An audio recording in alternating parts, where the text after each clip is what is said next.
자, 2023년 1월 15일 오늘 함께 말씀 나누시겠습니다. 출애굽기 강의 29번째 시간입니다.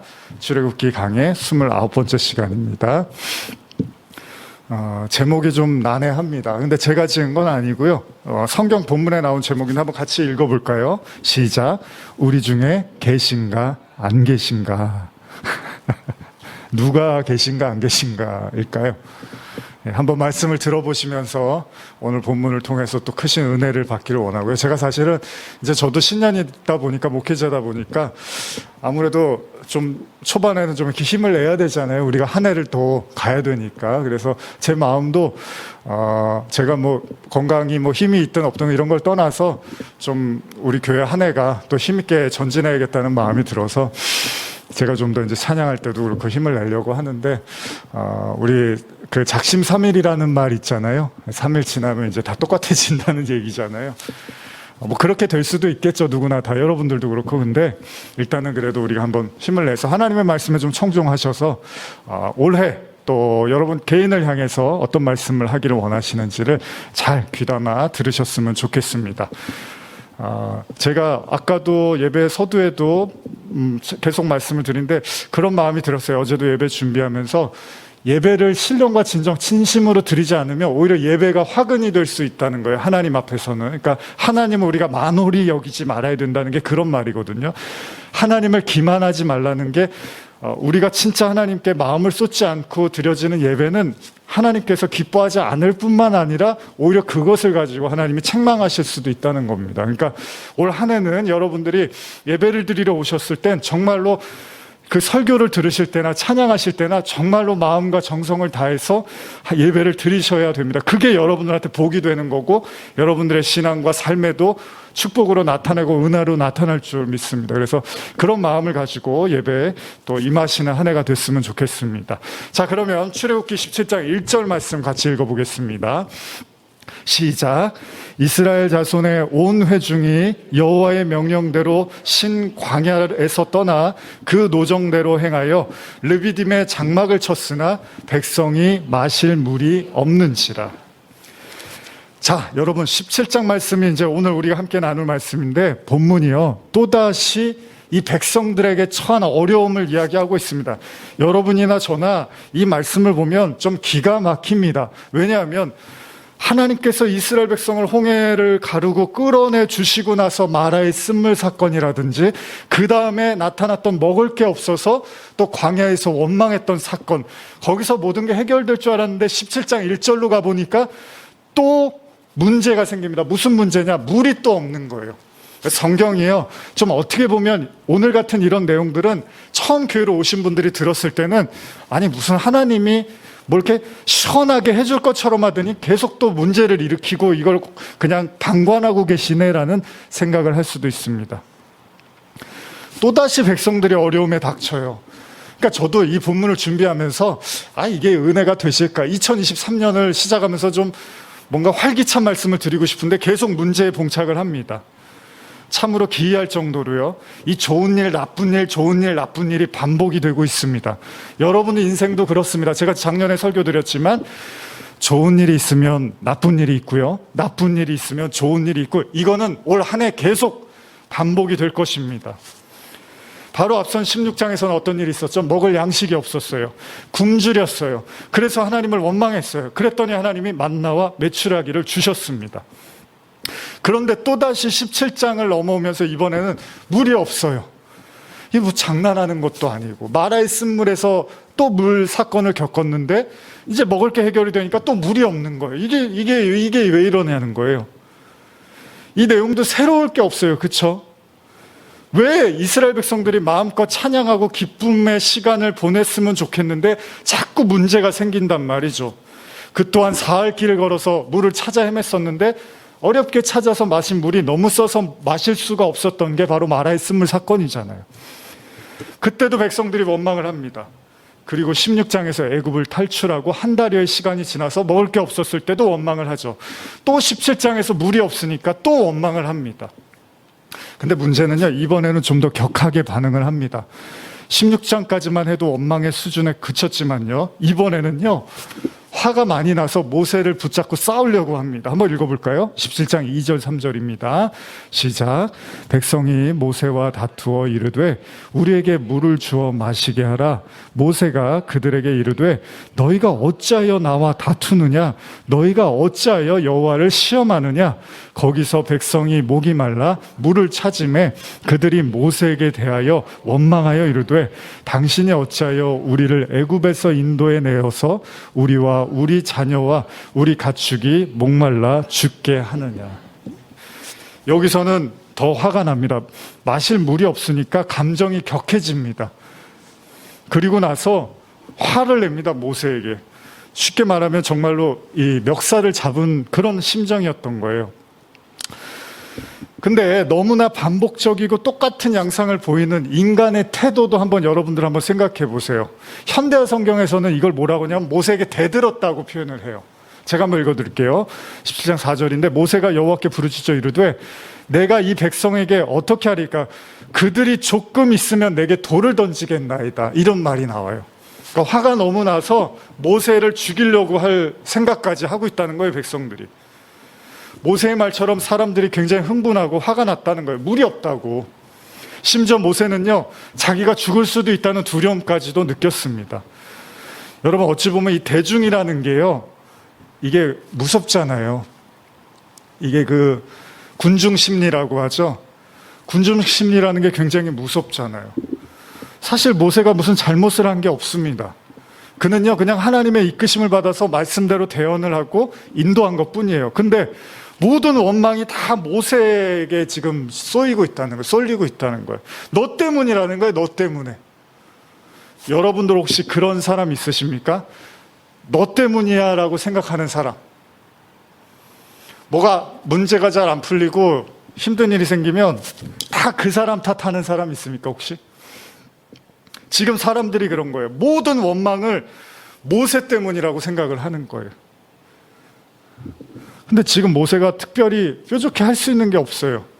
여기까지 인도하신 것도 하나님이고요. 그냥 모세가 할 수 있는 게 아무것도 없어요. 백성들이 돌을 던지고 죽이려고 하는 거예요. 모세가 할 수 있는 게 뭐죠? 기도밖에는 없습니다. 그래서 하나님의 음성에 청종하는 거예요. 그거 외에는 다른 방법이 없는 겁니다. 한번 읽어볼까요? 17장 5절 6절입니다. 시작. 여호와께서 모세에게 이르시되 백성 앞을 지나서 이스라엘 장로들을 데리고 나일강을 치던 내 지팡이를 손에 잡고 가라. 내가 호랍산에 있는 그 반석 위 거기서 내 앞에 서리니 너는 그 반석을 치라. 그것에서 물이 나오리니 백성이 마시리라. 모세가 이스라엘 장로들의 목전에서 그대로 행하리라. 자, 하나님께서 모세에게 어쩌면 그 이전에도 행했던 비슷한 방식으로 이 문제를 해결시켜 주려고 말씀하십니다. 그건요, 지팡이를 들고 가서 호렙산에 있는 반석을 치라는 거예요. 돌을 치라는 거예요. 근데 구주 하나님이요, 여기서 지팡이를 언급하시면서 나일강을 치던 지팡이를 가지고 치라고 말씀을 하십니다.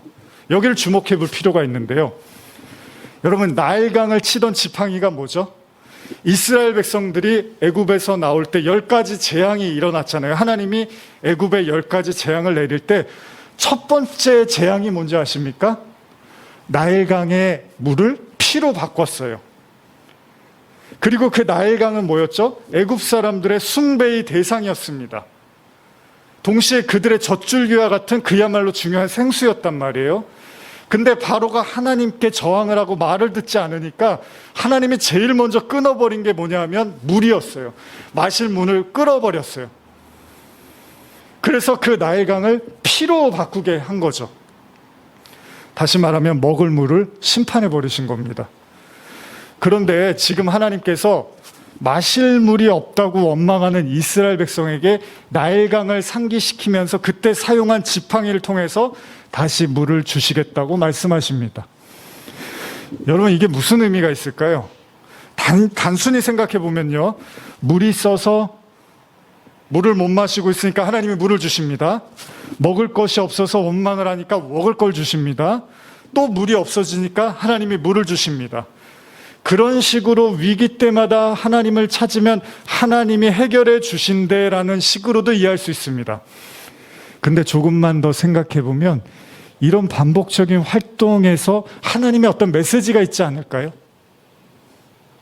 뭐가 없으면 뭐를 주신대요. 뭐가 없으면 뭐를 주신대요. 근데 이 하나님이 지금 그거 가리키시려고 하는 건가? 그래서 자꾸 뭐가 없어지고 뭘 달라고 하면 주시고 이거를 지금 하나님이 우리에게 훈련시키는 건가요?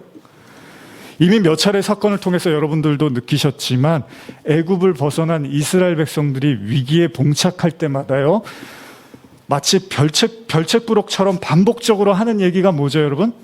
그건요, 단지 먹을 것, 마실 것이 없어서 힘들어하는 게 아닙니다. 꼭 곁들여서 같이 하는 원망이 있는데 그게 뭐죠, 여러분? 애굽에 있을 때가 훨씬 좋았다는 거예요. 애굽에 있을 때가 지금보다 낫고 차라리 애굽에서 살다가 죽는 게 훨씬 낫다는 얘기를 항상 껴서 얘기를 합니다.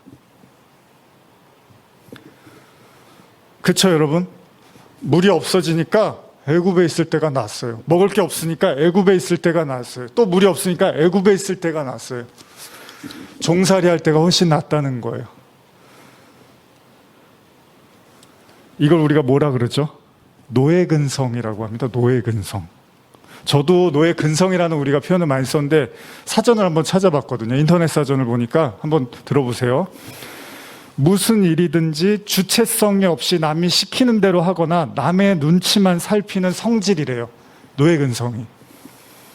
다시 말하면 분명히 그들은 바로의 치하에서 애굽의 종살이가 너무 힘들고 싫어서 하나님께 도움을 요청한 건데 무슨 일만 터지면 다시 바로의 밑으로 들어가서 살고 싶다는 얘기를 계속 하더라는 거예요. 여러분 좀 이상하지 않습니까? 왜냐하면 제가 몇 차례 설교를 드렸지만 그렇게 지긋지긋해하던 그 생활을 벗어나는 것만으로도 감사해하고 행복해하고, 여러분 애굽에서 노예 생활했으면 하나님이 꺼내주셨으면 평생 감사할 것 같잖아요. 제가 2001년에 많이 이제 개인적으로 힘든 일이 있고 하다가 예배를 드리다가 큰 은혜를 받았어요. 그 찬양 모임 가서 예배 드리다가 너무 큰 은혜를 받아서 제가 한 10년 넘게 그 은혜가 너무나 감사해서 그때 뭐 제가 막 선교회 같은 것도 같이 대학교 분들하고 만들기도 하고 그랬는데 그때 받은 은혜가 너무 감사해서 이건 나의 평생 나는 지울 수 없는 은혜다라고 생각을 하고 한 10년 넘게, 지금도 물론 마찬가지지만요. 근데 이 애굽에서 탈출한 이 이스라엘 백성은 나온 지 한 달도 안 돼서 애굽으로 돌아가고 싶다고 하고 바로의 치하가 훨씬 좋다는 얘기를 서슴없이 해요, 하나님 앞에. 이상하지 않습니까? 여러분들 어떻게 생각하십니까? 그냥 그것만으로도 평생 감사할 것 같은데 전혀 그런 모습이 보이지 않더라는 거예요. 오히려 이런 이야기입니다. 하나님을 믿고 사느니 차라리 바로를 믿고 사는 게 훨씬 낫다고 생각을 하는 거죠. 차라리 바로는요, 최소한의 생계는 보장해 주는데 하나님은 그래 보이지는 않는다는 거예요. 제가 예배 인도하면서도 가끔 느끼지만 요새 이제 사회가 그렇잖아요. 이익이 중요한 세상이잖아요. 그러니 교회에 이제 사람들이 더 많이 줄고 어쨌든 간에 만몬, 물질주의 세상이다 보니까 그런 것 같아요. 아, 내가 왜 내 돈 내고 와서 교회에 와갖고 헌금도 하고 내가 봉사하면서 내가 왜 욕먹고 내가 왜 싫은 소리 들어야 돼? 이제 이런 생각들이 더 많아질 거예요. 젊은 사람들은 이제 더 그러겠죠. 그러니까 당연히 뭐 신앙이 내가 마음 편하고 은혜 받고 그냥 좋자고 하는 건데 뭐하러 내가 내 돈 내면서 내가 무슨 죄인이다, 하나님의 심판이 어쩌고, 내가 이런 얘기 들으면서 내가 왜 교회에 뭐하러 붙어 있어? 이런 생각 할 것 같아요. 교회는 서비스를 제공하는 데가 아니라 하나님과의 관계에서 이제 구원에 대한 이야기를 하는 거죠. 근데 이게 서 있지 않으면 사람들 생각이 뭐하러 내가 내 시간, 내 돈 투자하고 내 열정, 내 에너지 다 쏟아서 이렇게 이러고 나서 내가 뭐하러 이런 얘기를 들어야 돼? 이런 생각할 수 있다는 거죠. 지금 이스라엘 백성들이 보면요, 그런 거예요. 아니 먹고 살 것도 해결을 안 해주는 하나님인데 무슨 내가 하나님을, 차라리 바로가 훨씬 낫다, 이런 생각을 한다는 거예요. 그럼 여러분, 하나님의 의중은 뭘까요? 왜 굳이 하나님은, 지난주에도 제가 나누었지만 계속 이런 얘기를 들으면서, 이런 아우성을 들으면서도 자꾸 하나님이 어떤 문제를 바로바로 해결해 주는 게 아니라 그냥 내버려 두시더라는 거예요. 여러분, 소 잃고 외양간 고친다는 말 있잖아요. 오늘 말로 하면은 하나님이 백성을 위하는 태도가 영 현찮다는 거예요.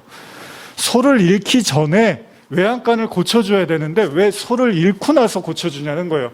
여러분, 그러면 욕하잖아요. 우리가 정책이나 뭐 정부도 그렇고 왜 나중에 문제 생기고 합니까? 이러면서 우리가 화를 내잖아요. 그럼에도 하나님은 고집스럽게 그들에게 어려움을 봉착시킵니다. 지난주에도 제가 말씀드린 것처럼요, 광야에서 스스로의 힘으로 물이나 양식을 구하기는 어렵습니다. 그것도 한두 명이 아니라 200만 명의 물과 양식을 어디서 구해올 겁니까?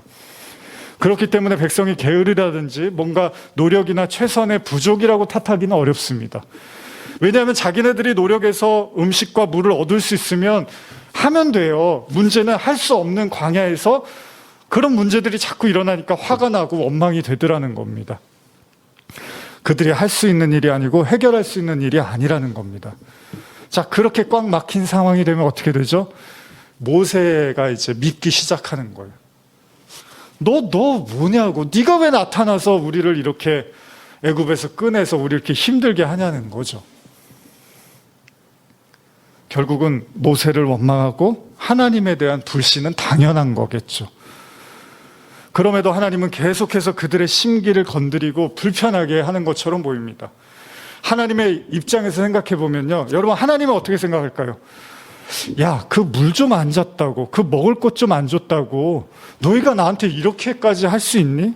하나님도 섭섭할 거예요. 아니, 그거 내가 안 해줬다고 이렇게까지 나를 원망해? 틀린 말은 아니잖아요, 하나님 입장에서는. 그럼에도 하나님의 집요한 의중이 담겨 있을 거라는 겁니다.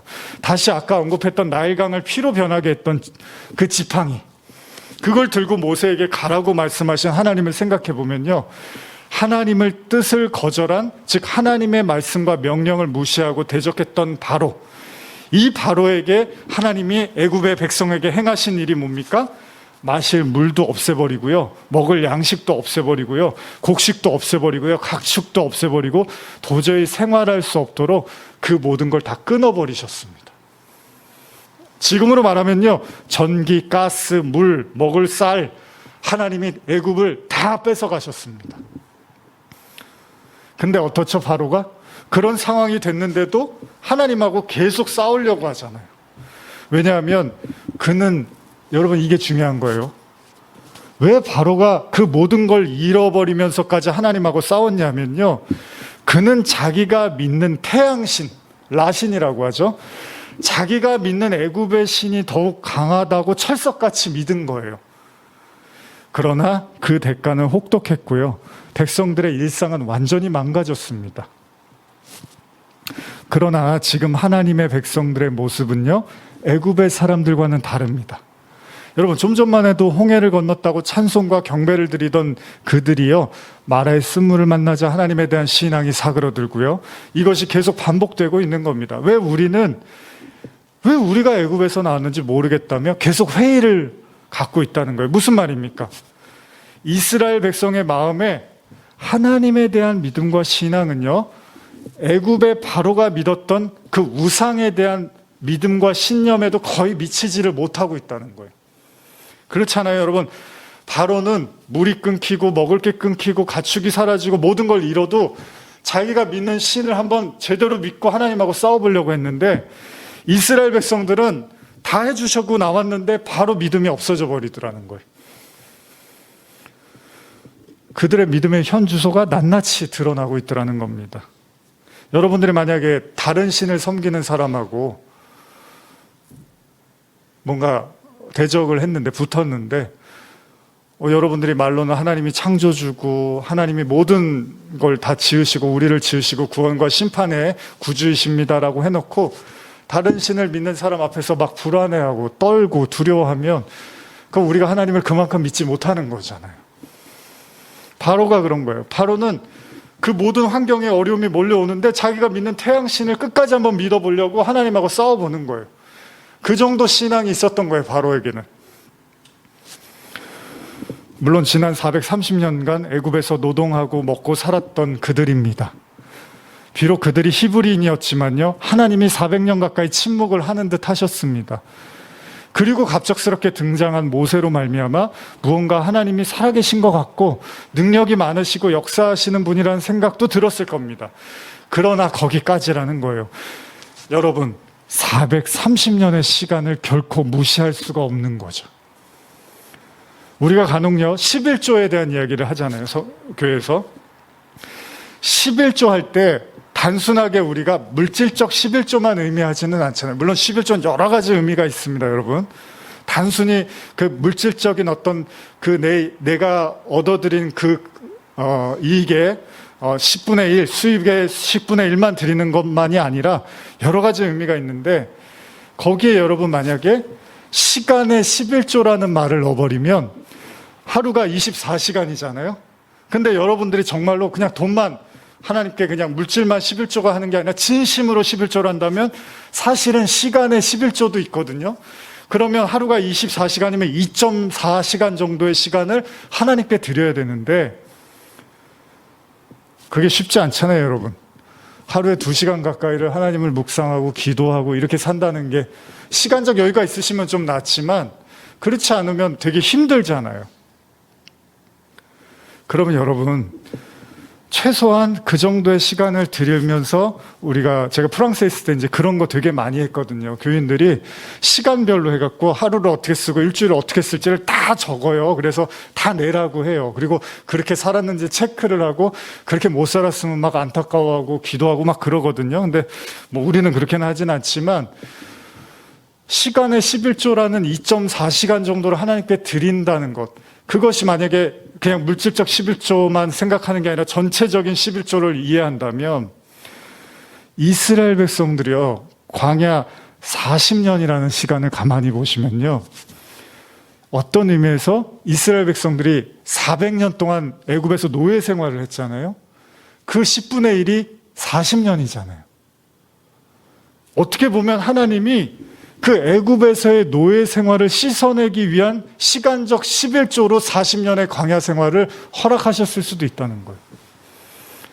제가 무슨 말씀을 드리냐면요, 반드시 저와 여러분들은 하나님이 정한 시간을 걸어가고 그 시간을 견뎌내고 그 시간을 통해서 열매를 맺게끔 시간을 절대 무시할 수가 없다는 겁니다. 내가 그냥 한번 잘 믿으면 끝나는 거 아니야? 그렇지 않습니다. 성경은 반드시 하나님이 정한 시간을 다 살아내야 돼요. 여러분, 씨를 땅에다 뿌리고 나서 금방 열매가 맺겠지, 그런 거는 없잖아요. 반드시 물을 주고 햇볕을 쏟아서 적정한 시간이 돼서 열매를 따내죠. 신앙도 똑같다는 거예요. 그러면 이스라엘 백성들이 400년 동안 노예로 살았어요. 그럼 이 노예의 삶으로부터 벗어나기 위해서 하나님의 방법은 그 10분의 1인 40년을 하나님만 보고 살게 하는 거예요. 여러분들에게도 그 광야의 시간은 반드시 주어질 겁니다. 예외가 없습니다. 너는 목사잖아, 너는 시간 많잖아. 아니요, 그런 거 없어요. 하나님은 반드시 그 광야의 시간을 통해서 여러분들이 애굽에서 쩔어 있었던 그 시간을 때를 벗기는 시간으로 쓰실 겁니다. 이건 옛날 어른 목사님들이 참 많이 이 얘기를 하셨었는데, 부흥회 가면 제가 많이 들었던 얘기인데, 무슨 얘기냐면 이제 시작일 뿐이라는 거예요. 애굽을 빠져나온 지 얼마 되지도 않았습니다. 우리가 성경만 있는 걸 봐서는 그 정도의 기적을 봤으면 대단한 믿음의 성장이 와야 될 것 같잖아요. 여러분, 기적 보면은 믿음이 자라나요? 아닙니다. 제가 여러 차례 말씀드렸죠. 기적이 100날 일어나도요, 그건 믿음하고 관련이 없을 수도 있습니다. 우리가 봤을 때는 그런 기적 봤으면은 믿음이 커야 될 것 같다고 우리가 그들을 이렇게 나무랄 수도 있지만은 그들에게도 시간이 필요하다는 거예요. 시간은 무시할 수가 없는 거예요. 그렇기 때문에 하나님이요, 자기의 그 백성들의 현 주소를 계속 드러내고 있습니다. 어쩌면 우리는요, 잘 포장되고 성숙하고 문제없는 기독교를 믿고 싶을지도 몰라요.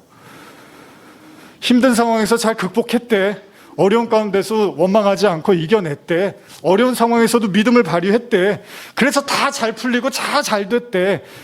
근데 여러분, 하나님은 꼭 그런 일에만 관심이 있어 보이지는 않아 보인다는 겁니다. 여러분들 인생이 한번 돌아보시면 예수 믿고서 잘 풀리시던가요? 예수 믿고 아무 일도 없던가요? 그런 사람이 있나요? 교회 다니는 사람 중에 난 예수 믿어서 아무 문제도 없고 아무 일도 없고 너무 그냥 행복한 일만 있어. 그런 사람이 몇이나 될까요? 그럼 그렇게 못 사는 사람은 예수를 안 믿어서 그런 건가요? 아니잖아요. 유치한 거잖아요, 그런 말들. 근데 그런 얘기만 우리는 또 듣고 싶어 해서 그런 큰 모임 가면 그런 사람들이 나는 예수 믿어서 정말 아무 문제도 없고요. 다 잘 됐어요. 물론 다 잘 됐어요, 결과적으로는. 그러나 그 과정에서 우리는 우여곡절과 어려움을 겪고 지금 이스라엘 백성도 그러고 있어요.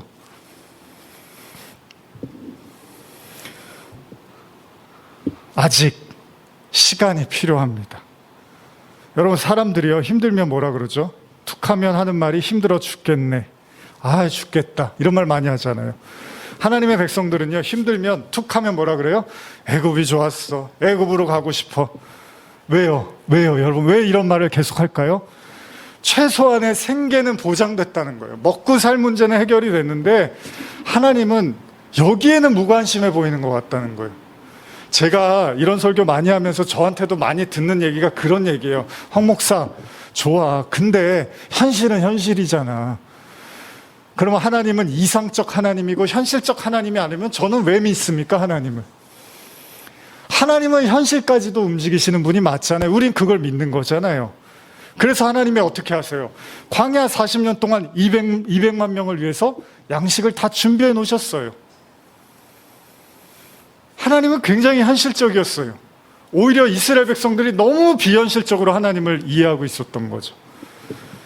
근데 하나님이 충분히 생색을 내시면서 백성들의 기분을 맞추면서 싫은 말도 안 들을 수 있고요.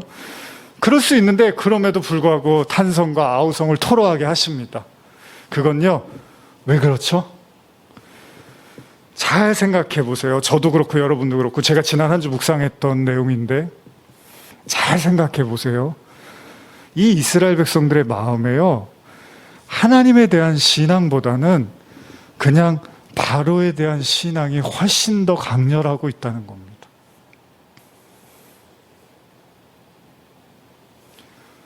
제가 여기서 예언 하나 할까요? 여러분들이 하나님보다 더 소중히 여기는 게 있으면요, 그것 때문에 여러분들은 큰 고통을 당할 겁니다. 여러분들은 좋아서 그걸 붙잡지만 오히려 그것은 여러분들에게 화근이 되어서 여러분을 더 힘들게 할 거예요. 결과적으로는 그렇습니다. 하나님보다 더 중요시 여기는 거, 하나님보다 더 가치 있다고 여기는 거, 우리가 그걸 뭐라 그러죠? 우상이라고 합니다. 하나님은 물이라든지 먹을 거라든지 이런 사건을 통해서 그 속 내면을 들춰내는 거예요. 솔직히 지금도 한번 생각해 보세요. 여러분들이 정말 하나님이 제일 귀합니까? 여러분들의 인생에서? 정말로 창조주고 전능자고 사랑이시고 십자가를 통해서 우리에게 모든 걸 주신 그 예수님이 내 인생에서 가장 중요하고 소중합니까? 아니면 그거보다 더 나에게 영향력을 행사하는 것들이 존재하십니까? 그래서 우리의 삶이 피곤한 이유가요, 계속 하나님이 들춰내는 거예요. 자꾸 우리 들춰내면 싫잖아요. 여러분과 저희 이렇게 모였는데 속마음을 예를 들면 마음이 이 사람에 대해서 좋은 마음도 있고 나쁜 마음이 있는데 좋은 얘기만 우리는 하게 되잖아요, 사람 만나면. 근데 내가 이 사람에 대해서 안 좋은 마음도 자꾸 들춰내면 상대방이 좋겠습니까? 기분 나쁠 거 아니에요. 그런데도 하나님이 하나님과 여러분과의 관계, 저도 마찬가지지만 계속 마음을 들춰내는 거예요. 왜 그러냐? 너는 아직 내가 너의 마음의 주인은 아니다. 네 마음의 주인은 딴 데 있어. 이걸 하나님이 계속 들춰내는 거예요. 그래서 이스라엘 백성들이 여기에 화답해서 일만 생기면 바로가 그립다. 일만 생기면 애굽이 좋다. 이런 말을 계속 하는 거예요. 너무 노골적으로 하는 거예요. 지금 모세의 멱살까지 붙잡으면서. 만일 애굽을 나온 이후 먹을 거 마실 거에 대한 어떤 문제도 없다면요, 이스라엘 백성은 착각했을 거예요. 뭐라고요? 아, 우리가 정말로 믿음이 좋지. 하나님이 우리 믿음을 아시고 이렇게 우리가 아무 문제 없이 평탄대로를 걷게 하시는구나. 역시 우리는 충만한 믿음을 가졌어. 그러나 여러분, 믿음은 위기에서 드러납니다. 어려움이 찾아와야지 여러분들이 하나님이 중요한지 다른 게 중요한지가 다 나와요. 여러분 영화 타이타닉 보셨죠? 타이타닉 보면은 그런 거 나오잖아요. 이제 배가 무너지고 침몰하려고 하니까 사람들의 속마음이 다 나타나는 거예요. 막 도망치고 연인도 버리고 자기 혼자 살려고 막 아둥바둥하고. 그렇습니다. 하나님은 그걸 보고 있는 거예요. 지금 저와 여러분들이 겪고 있는 어려움들이 있다면, 힘든 일들이 있다면 그 속에서 하나님은 왜 빨리 물 안 주세요? 왜 빨리 먹을 거 안 주세요? 이제 우리는 이러고 있겠지만 하나님은 가만히 생각해봐라. 너는 무엇이 중요하냐? 너의 삶에서. 누가 중요하냐? 너는 누구의 말이 더 무섭냐? 너는 누구의 영향을 더 많이 받느냐? 넌 무엇에 의해서 살아가고 있느냐? 이걸 하나님이 계속 들춰내는 거라는 거죠. 하나님은 백성들의 이런 믿음의 현실, 여전히 몸은 애굽을 나왔지만 마음은 노예 근성을 버리지 못하고 바로의 수하에서 눈치나 보면서 밥술이나 얻어먹기를 원하는 그들 자신을 자각하기를 원하셨다는 겁니다. 그들은 여전히 주체로 살 마음이 없습니다. 그렇잖아요. 바로가 자기를 노예처럼 부렸는데, 그러면 차라리 내가 하나님 안 믿고 내 힘대로 살아야지 이러지도 않아요. 바로 밑으로 또 들어가고 싶다고 이런 말을 하고 있는 거죠. 누구나 그렇듯이요. 우리도 세상살이 하면서 눈치를 봅니다. 이런저런 이유로요. 눈치를 보고 살아요. 그리고 그런 눈치를 보면 그 삶이 길어지면 길어질수록 어느 순간에는요, 나는 사라지고 눈치 보는 그 대상이 나를 지배하고 있습니다. 그리고 심지어는 나를 다스리기까지 합니다. 요즘은 그걸 뭐라 그러죠? 갑자기 그루밍이라 그러나요? 눈치를 보면서 살고 나중에는 지배를 받게 돼요. 이건 좋은 의미의 자기 부인이 아닙니다. 이건요, 마치 로봇이나 기계처럼 지배당하는 삶을 이야기합니다. 물론 내가 눈치 보는 대상이 전혀 지배할 마음이 없는데도 스스로 그렇게 눈치를 보면서 지배를 받는 종이 돼버리는 거예요. 노예가 돼버리는 거죠. 어쩌면 마실 물이 없었을 때 백성들이 모세와 다투는 선택을 할 수도 있습니다. 물이 없으니까 화가 나니까 모세랑 싸울 수 있잖아요. 근데요, 여러분, 이 사람들이 진짜 노예의 근성에서 벗어났다면 이런 말도 할 수 있지 않을까요? 모세에게 찾아가서 우리가 물이 없는데 모세요, 우리 물을 달라고 하나님께 기도해 봅시다. 근데 노예 근성을 벗어나지 못하는 그들은요, 그냥 모세를 찾아가서 원망하고 핑계를 하면서 그 모세에게 모든 비난을 다 돌리더라는 거예요. 누구 때문에 우리가 이렇게 됐고, 누구 때문에 우리가 이렇게 살고, 누구 때문에 우리가 이렇습니다. 이런 이야기만 늘어놓고 있는 겁니다. 거기에는 하나님도 안 계시는 거죠. 여러분 한번 출애굽기 17장 7절 읽어볼까요? 시작. 그가 그곳 이름을 마사 또는 무리바라 불렀으니 이는 이스라엘 자손이 다투었음이요 또는 그들이 여호와를 시험하여 이르기를 여호와께서 우리 중에 계신가 안 계신가 하였음이더라. 이렇게 돼버리는 거예요. 만약에 여러분과 제가 누구를 지나치게 원망하거나 지나치게 핑계의 상대로 삼고 있다면, 물론 상대방이 누가 봐도 그런 상처와 아픔을 줬다면 그건 우리는 공감할 수 있지만, 그런 경우가 아님에도 계속 누구를 원망하고 모든 탓을 그에게 돌리고 있다면 우리 스스로에게 자문할 필요가 있다는 거예요. 여호와께서 여러분들 마음에 계신가 안 계신가? 성경은요, 이런 이야기 뒤에 그 모세의 기도에 대한 이야기로 마치고 있는데, 이건 제가 읽어드릴게요. 출애굽기 17장 8절에서 13절입니다. 그때 아말렉이 와서 이스라엘과 르비딤에서 싸우니라. 모세가 여호수아에게 이르되 우리를 위하여 사람을 택하여 나가서 아말렉과 싸우라. 내일 내가 하나님의 지팡이를 손에 잡고 산 꼭대기에 서리라. 여호수아가 모세의 말대로 행하여 아말렉과 싸우고 모세와 아론과 훌은 산 꼭대기에 올라가서 모세가 손을 들면 이스라엘이 이기고 손을 내리면 아말렉이 이기더니 모세의 팔이 피곤함에 그들이 돌을 가져다가 모세의 아래에 놓아 그가 그 위에 앉게 하고 아론과 훌이 한 사람은 이쪽에서 한 사람은 저쪽에서 모세의 손을 붙들어 올렸더니 그 손에 해가 지도록 내려오지 아니한지라. 여호수아가 칼날로 아말렉과 그 백성을 쳐서 무찌르니라. 여러분, 이 이야기가 밑에 딱 붙어요. 백성들이요, 그들의 믿음의 혼돈으로 어려움을 겪고 있을 때 갑자기 공격이 들어옵니다. 주석을 보면요, 아말렉 족속은 에돔 사람들로부터 갈라져 나와서 시내 반도에서 그 세력을 뻗치면서 유령하던 유목민족인데요, 이스라엘 백성들이 애굽에서 홍해를 건너서 르비딤에 이르게 되자 그들은 자신의 영토에 대한 소유권 침해를 두려워한 나머지 이스라엘을 기습 공격합니다. 바로 얼마 전에 애굽의 군사들로부터 완전히 승리를 거뒀던 이스라엘에게 또다시 전쟁이 시작되더라는 거예요. 이 전쟁은 가나안을 향해서 가는 여정 내내 치르게 되는 전쟁입니다. 하나님께서 이 전쟁을 어떻게 이기게 하십니까? 지금 제가 읽어드린 것처럼 모세가 손을 들면 이기고 모세가 손을 내리면 지더라는 거예요. 하나님은요, 모세의 팔의 위치에 따라서 전쟁을 이기게도 하고 지게도 하시더라는 겁니다. 여러분, 단지 기도를 많이 했느냐 안 했느냐가 아니라 모세가 손을 들면 이기고 손을 내리면 지더라는 거예요. 옛날에 여러분 좋아하시는 찬송가 중에 천부여 의지 없어서 손 들고 옵니다, 이 찬송가 있죠? 이게 무슨 말입니까? 손을 든다는 거는 그냥 항복을 한다는 겁니다. 시편 146편 3절에서 5절 한번 읽어볼까요? 시작.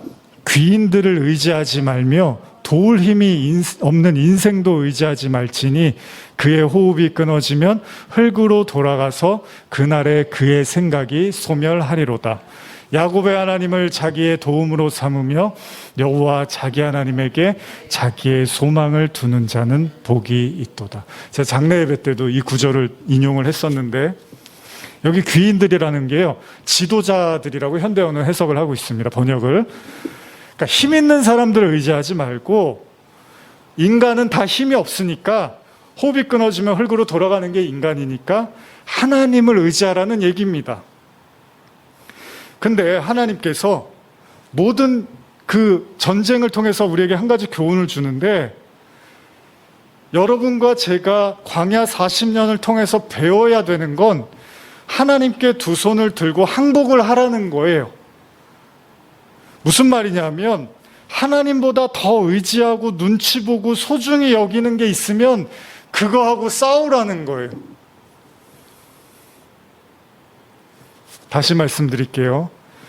여러분들이, 제가 하나님보다 더 눈치를 보고 소중히 여기고 지배를 받고 있는 그런 것들이 존재하고 있으면 그것들과 싸워서 하나님이 소중하다는 것을 깨달으라는 겁니다. 그게 우리는 의지한다는 말로 쓰죠. 여러분, 진지하게 제가 여쭤보고 싶습니다. 하나님을 의지하십니까? 여러분들에게 하나님의 의지의 대상입니까? 의지의 대상이라는 건 그 사람한테 이렇게 다 맡기는 거죠. 그 사람이 여기 가자 그러면 일로 가고요. 그 사람이 일로 가자 그러면 일로 가고요. 그 사람이 이거 먹자 그러면 이걸 먹는 거고요. 그 사람이 쉬라 그러면 쉬는 거고. 요즘 제가 제 딸아이하고 밤만 되면 신경전을 벌여요. 입술이 부르트고 이래갖고 빨리 자라고, 저는. 근데 1시 넘어서까지도 뭐 막 방학했는데도 계속 공부를 하니까 저는 이제 자라고 계속 그래요. 아직은 제가 보호자잖아요. 보호자는 보호를 해야 되잖아요. 물론 또 아이 마음은 또 바쁘죠. 공부해야 되고 숙제도 해야 되고. 여러분들한테 하나님은 의지의 대상입니까? 여러분들 혹시 가족 중에 의지하시는 분 계십니까? 의지한다는 게 뭐죠? 왜 불안하고 힘들고 두렵냐 하면 의지가 안 돼서 그런 거예요. 하나님의 의지의 대상이 아니에요. 근데 어떻게 의지하냐면요, 하나님보다 더 의지하는 거를 내려놓으면 돼요. 많은 크리스찬들이 순진한 척해요. 제가 믿음이 없어서 제가 하나님을 의지를 못하는 것 같아요. 그것도 맞는 말이지만 많은 그리스도인들이요, 가만히 생각해 보면 하나님보다 훨씬 더 의지하는 것들이 마음에 많이 있습니다. 그래서 별로 하나님이 위안이 안 되고 의지가 안 돼요. 근데 그거를 우리가 잘 몰라요. 나는 그래도 하나님을 의지하려고 하고 믿으려고 하는데, 가만히 생각해 보세요. 정말로 여러분들이 하나님을 의지하는가? 제가 사회학하고 이러면서 종교사회학 이런 거 좀 공부했었는데, 리추얼이라 그러죠. 예배를 드리거나 어떤 헌금을 하거나 또 노래를 하거나 손을 들거나 이런 예식들 있잖아요. 우리 이런 거는 굉장히 익숙해져 있어요. 근데 이 종교도 사실 인간의 마음에 원래 그런 게 있어요. 종교 심리라는 게. 그래서 뭐든지 경배하고 싶어하고 의존하려고 하는 마음이 있어요. 근데 하나님이 우리에게 말씀하시는 건 그냥 아무한테나 의지하고 아무한테나 의존하고 경배하라는 게 아니라, 여러분들의 마음에 여러분들이 의지하는 것들을 내려놓고 하나님을 의지하라는 거죠. 그 중학교 때 수련회 갔는데 재밌었던 게요, 수련회에서 전도사님이 이런 걸 하셨어요. 사람을 뒤에 2명을 세워놓고 이제 앞에 사람이 저쪽을 바라보는 거예요. 그리고서 뒤로 넘어지라는 거예요. 그럼 뒤에서 받아줄 거라는 거예요, 2명이. 근데 몇 번을 이제 반복을 해서 제 앞에 있는 친구들이 했어요. 넘어지려고 하면 뒤에서 받쳐주는 거예요. 근데 그거를 봤는데도 많은 사람이 넘어지려고 하다가 뒷걸음질 쳐요. 못 넘어져요. 못 믿는 거예요. 안 받아줄 것 같은 거예요. 근데 계속 받아주고 있는데도 그게 안 믿겨지는 게 인간의 마음입니다. 어떻게 해야지 믿을 수 있죠? 여러분들이 마음을 다 쏟지 않으면 의지할 수가 없어요. 하나님은 여러분들의 마음을 다 쏟아야지 의지할 수 있는 분이지, 여러분들이 한 80%는 다른 거 의지하고 20%는 하나님 의지하지, 그건 성경은 의지하지 않는다고 하는 거예요. 그래서 이스라엘 백성들이 40년 동안 무슨 일을 하냐면, 그 바로와 먹고 살 문제를 해결시켜줬던 그 애굽을 지워버리라는 거예요. 그리고 진짜 먹고 살 것, 그리고 진짜 영원한 구원은 하나님이 주시는 거라는 걸 계속 싸워 나가는 거예요. 40년 동안. 여러분들도 애굽살이 오래 하셨잖아요. 쉽게 지워지지는 않습니다. 이건 교회 생활을 오래 했느냐 안 했느냐의 문제가 아닙니다. 여러분들이 정말로 하나님을 의지할 마음이 있다면, 지금부터 여러분들이 해야 될, 올 한 해 시작하면서 해야 될 마음은, 먼저 여러분들이 더 의지하는 거, 더 눈치 보고 더 지배받고 있고 더 나를 조종하고 있는 것들에 대해서 내어줄 필요가 있습니다. 그때 여러분들이 안심이라는 걸 느낄 수 있는 거죠. 그러지 않군요, 마음이 바람잘 날이 없습니다. 저도 그런 스트레스나 이런 것 때문에 건강이 좀 좋아지지 않았었지만 작년에, 저도 생각해 보면 하나님보다 다른 것들에 대한 지극히 많은 영향을 받은 저 자신을 또 보거든요. 그건 하나님을 다 의지하는 게 아닌 거잖아요. 그래서 그런 아픔의 시간 통해서 내려놓는 연습을 하고 있는데, 마찬가지입니다. 여러분들도. 여러분들이 진짜 하나님보다 훨씬 더 영향을 받고 있는 게 있다면, 올 한 해는 그것들과 전쟁을 벌여야 합니다. 그래야지 여러분들이 진짜 하나님을 의지하게 되고, 그 의지하는 게 편하고 행복하다는 것도 여러분들 입으로 고백하게 될 것입니다. 여러분 뒤에 하나님이 받쳐주고 기다리고 계십니다. 믿으십시오라고 말하기에는 쉽지 않겠지만, 그래도 하나님이 아주 딱하니 버티고 기다리고 계십니다.